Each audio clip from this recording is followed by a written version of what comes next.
Welcome to the Parenting Lab podcast. I'm your parent coach, Brittany, and I am here to guide you into the calm, clarity, and connection you're looking for as you transform your parenting from the inside out. Let's get started.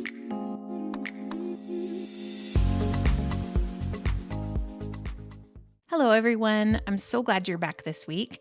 I'm super excited about today's episode because we get to talk about something that I think is one of the most foundational aspects of parenting and one of the most efficient ways to create real, lasting transformations in your relationships, but also to really connect with who you are and what you want to become. As with a lot of things we talk about here on this podcast, these concepts and ideas can be applied to every aspect of your life. The more we connect these positive principles to our routines, our relationships, and our inner workings, the more a part of us they become, and soon they're just second nature. They're not just what we do, but who we are and how we define ourselves. So in today's conversation, we're going to dive into something that can have this kind of profound impact on how we parent, and that is our core personal values. Now, I know that when we talk about values, they can feel like these lofty, ethereal concepts that seem maybe more relevant to our personal lives or our moral code or faith journey than to our parenting.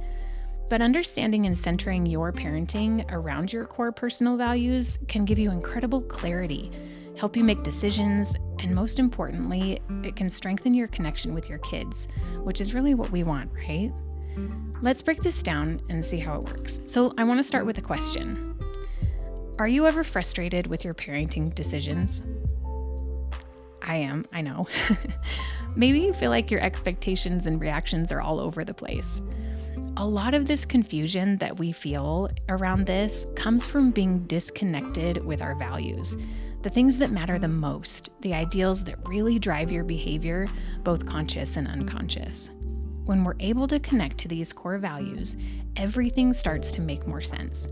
Our expectations have a purpose, our responses have an intention, and our goals work together for a greater good. Values serve as the blueprint for how we approach life, and they act as a foundation to hold us steady when the inevitable storms of parenting roll in. But here's the thing. Core personal values are different from moral, social, or religious values. These are the values that are passed down to us, sometimes through culture or religion or family tradition. These types of values are so important because they connect us with society as a whole.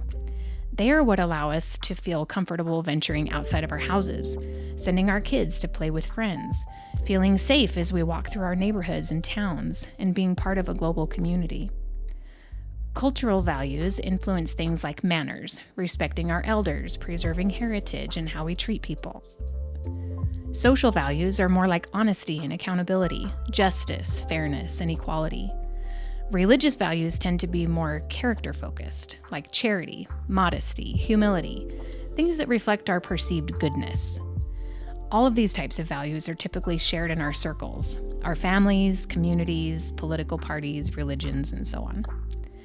While these values certainly shape who we are, core personal values are the ones that we define for ourselves, independent of all other outside influences. These are the things that we personally attach meaning and worth to.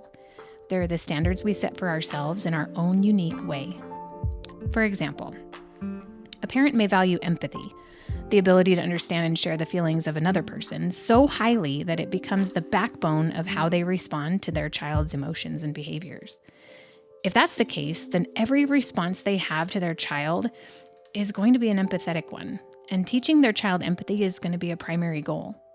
Another parent may place more importance on independence, valuing their child's ability to make decisions and solve problems on their own, which definitely impacts the responses they offer and the expectations they have of their child.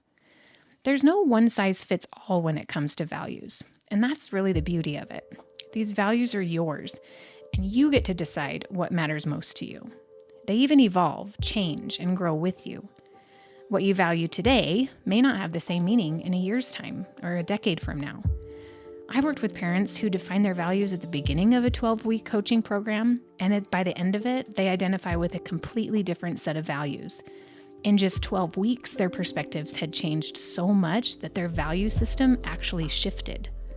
So this is a really fluid part of who you are, and that's a beautiful thing. So what does this look like in real life?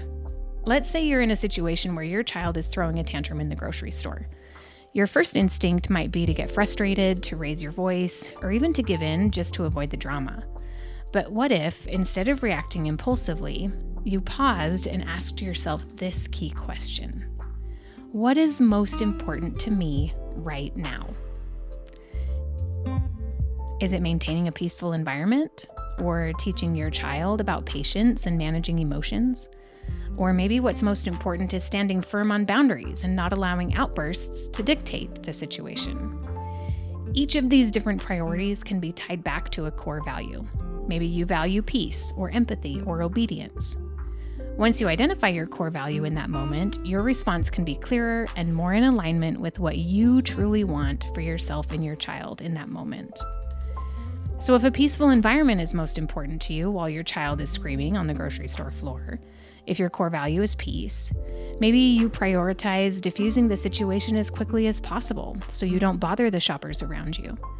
Maybe you give them the treat they're screaming for, or you whisper soothing words to them as they calm down, or you take a moment to breathe and connect to your own internal peace in order to share that with them as you hold them. If your core value is empathy, you might take time to help them understand their own feelings, name them and feel them, then validate them and comfort them while they release. It might take a little longer, and you might get some sideways glances from other shoppers, but in that moment, your core value is telling you that the only thing that matters is your child's feelings, so that's what you're there for. If your core value is obedience, you might carry them out of the store so they can finish their tantrum in the car away from other people. Maybe you enforce consequences and hope they learn that tantrums are not okay in public places. None of these values are wrong. It's important that you understand that. Any positive or negative meaning that you are assigning to different values is very much a conditioned response. We're often taught in very subtle ways, usually culturally or socially, that some values are better than others. But really, if we ask ourselves that key question, what's most important to me right now? There isn't really a wrong answer to that. When we don't have clarity on our values, when we don't ask ourselves what's the most important thing to us, our parenting can feel reactive and disconnected. But when we understand our personal values, we have a much better sense of what our goals are, what kind of atmosphere we want to create in our homes, and how we want to show up as parents. I once worked with a mom who had a core value of fun. I love it when parents value fun. It's so multidimensional. But she valued fun and put a lot of focus on fun in their family. Lots of outings and adventures, vacations, stuff like that. But she came to a coaching session super frustrated once because her little one was jumping on the couch constantly, even though they had a rule of no jumping on the couch. She was getting really triggered by his disobedience and wanted some help around it. We talked about how fun was one of her core values and how so many of her interactions with her child centered around that. So when her response to her son having fun wasn't actually a fun response, it was causing some confusion for her and for him. My question for her was this: how can you respond differently in a way that serves your value of fun? What is really most important to you in that moment? That was it. She wanted to be fun, but she also didn't want him jumping on the couch. So she came up with a plan for when it happened again, and when she reported back, her plan had worked. Instead of yelling at him to stop jumping, she grabbed him, tickled him, and laughed with him, then reminded him calmly of the rule before redirecting him to another game he could play that was still fun and high energy, but didn't break any rules. She felt so much more aligned with her value, and that resulted in a more positive experience for both of them. See how that works? Our values are really our internal compass that keeps us on the right track with our real intentions as parents. And when we're aligned with those values, it makes it so much easier to know what to do, what to choose, what to say yes to, what to let go of, and what to hold your ground on. And it's not just about our own individual values either. Family values play a huge role in how a household functions. If you have a spouse or a co-parent, you might have different core values, and that's okay. Families don't need to have identical values across the board. In fact, it can be really valuable for everyone in the family to contribute to a set of core values that reflect everyone's perspectives and styles. This is where communication and understanding come into play. Maybe one parent values structure, while the other values creativity. How can those two values coexist and work together in your parenting? It might mean balancing routines with flexibility, creating a space where both discipline and creativity are encouraged. The goal is to come together as a family to identify what really matters, and from there, create a set of values that everyone can get behind. So how do you actually go about identifying your own core values? It's a process, and it starts with honesty. You have to be willing to be real with yourself.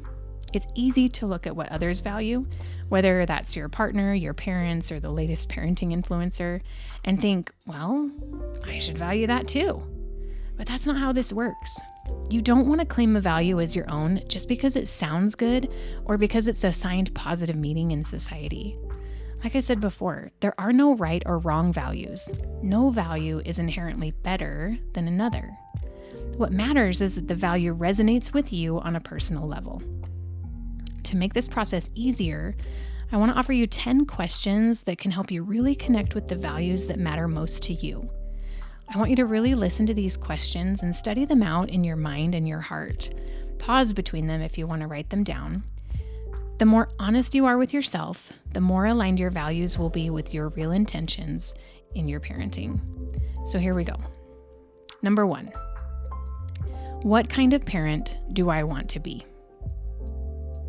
Number 2, what values were important in my own upbringing, and are these values ones that I want to continue, or am I ready to let them go? Number 3, what behaviors or qualities do I admire in others, and why? Number 4, how do I want my child to feel about themselves? Number 5, what type of emotional environment do I want to create for my family? Number 6, what are my non-negotiable boundaries as a parent, and how can I enforce those with respect and love? Number 7, what kind of family culture do I want to create? Number 8, what traditions or family rituals do I want to pass on to my children, and why are they important to me? Number 9, what is the most important lesson I want to teach my child, and how can I model that lesson in my daily actions? And number 10, what are the things that make me feel proud of my parenting? So take some time to reflect on those questions and let yourself really feel into what resonates deeply with you. I'm going to attach a link to my values worksheet, which is part of my mini lab course on connecting values to limits, rules, and boundaries. I'll link to that as well. It has a huge list of common values, but it's not all inclusive, so feel free to add whatever values you come up with. And it comes with a step-by-step process to narrow your core values down to just 3. So feel free to print that off, work through that process, write them down, discuss them with your partner, and then once you have this list of values, you can start to look for ways to incorporate them into your everyday parenting. As we wrap up today, I want to leave you with this. Parenting doesn't have to be about striving to meet a perfect standard. It also doesn't have to be a confusing hit or miss crapshoot of triggered reactions. It's about being grounded in your own values, knowing why you do what you do. And from that place, you can show up more clearly, more intentionally, more consistently, and more connected with what matters the most to you. Whether you're in a challenging moment or a joyful one, your core values can be your guide, your foundation, the very core of your parenting. They'll help you answer questions like, what do we allow in our family? What do we want to prioritize in our kids' growth? What do we avoid? And most importantly, what's the legacy we want to create through our parenting? I hope this episode offers a few new ideas and perspectives, and that you're able to take what you've learned into your parenting. If you've enjoyed it, make sure to subscribe, leave a review, and share it with someone you think could benefit from this conversation. Join me again next week here in the Parenting Lab as we explore the art and science of parenting and put your parenting to the test. Talk to you soon.